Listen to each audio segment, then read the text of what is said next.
engkau akan temukan manusia yang paling jahat.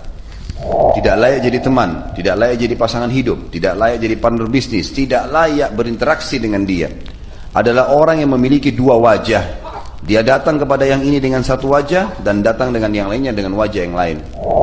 Jadi maksudnya dua wajah ini teman-teman, ada orang sebenarnya dia jengkel sama kita, tapi dia bisa mengatur mimik wajahnya dengan senyumnya, dengan kosakatanya, tutur katanya, dia menjaga.